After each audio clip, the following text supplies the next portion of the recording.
Back at it again. The Haiti Daily Economic News Show, Monday to Friday, is bringing you news that's going to keep you informed, engaged, and reacting in the most optimal way for your business, investment, and entrepreneurial activity. So let's get into it. Today's first story, and we have two stories, and there's going to be a reason for it. We got two stories. The first news story we're going to get into has to do with the Prime Minister and meeting with Minister of Tourism about the current state of the tourism blackout. Now, per the Prime Minister, there isn't a real issue. Forget that. There is currently a 2 to 4% occupancy rate out of the major hotels because of the fact that Haiti is not showing on Expedia, on Book.com, on Orbitz, on a lot of these big websites that these hotels depend on travelers finding them and being able to book through them. They're not being found right now. And why? Because the US government has us on a level 4 advisor, which is mind-blowing, right? When you have folks who are just protesting for real issues and corruption and living inflation rates and just general real issues in their economic and social well-being, we got put on the list of active war zones. Only other countries are on there: Somalia and Iraq and Afghanistan, right? But we're on it. We're on a level 4 advisor right now. We're not being shown on these sites. Occupancy rates are extremely low. There is a crisis going on. In fact, myself, just a few days ago, this past weekend, I tried to go to Milan-sur-Mer, and it was closed. I've heard they're going to be reopened later this week, but they're closed. There's real issues going on in the tourism sector, and there should be an all hands on deck mentality right now. But the Prime Minister says, Seejeanty says, oh, well, we're going to the ITB in Berlin in 2019, and we've been invited to Morocco to speak and perform on tourism things related to Haiti, so we're fine. What? What?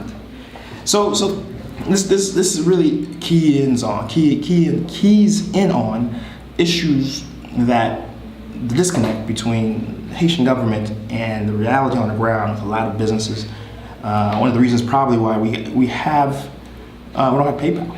But there's a disconnect between the realities of the technological world and how we're connected right now internationally, and the way the government views and sees things and decides to engage, right? And it is frustrating. Now to her credit, Christine Stevenson did say she's actively working with State Department and embassies, and she's actively working with travel agencies and airports, etc., and trying to work on getting us level 3 and getting us down to level 2.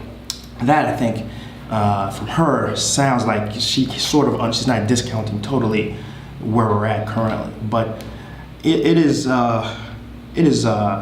scary to know that we have this degree of leadership, which we already know, but when it's reinforced in this manner with this sort of news story, it's something, right? I didn't want to leave on this note alone. I did want to talk about a positive news story. Naomi Osaka, a true patriot, tennis star, first Grand Slam winner, who was of Japanese and Haitian American descent, Japanese and Haitian descent, who particularly has never lost her connection to Haiti and the Haitian people.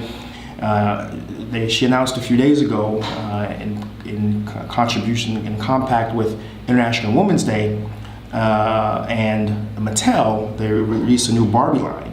And that Barbie line is going to sell massively. Believe me, if I had a daughter, I'd run out and buy it right now. But on top of that, all the sales that are going to happen due to this are going to go to the school, her father's school in Jacmel, Haiti.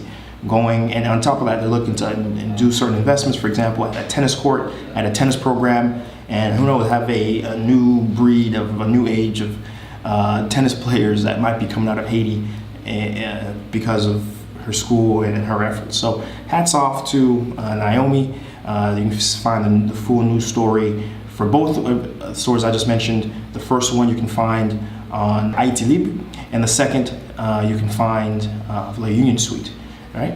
And so, yeah, just something to end on a positive note, because the first story was just so mind-blowing. I had to add a second just to kind of keep my blood pressure in a different level. Now, as always, we're bringing you these sort of stories that are impactful to the Haitian economy as a whole every single day, Monday to Friday. So if you liked this story, please give it a like, subscribe, and tune in tomorrow for the next piece of information. So again, until we're back at it again, we'll be back at it again.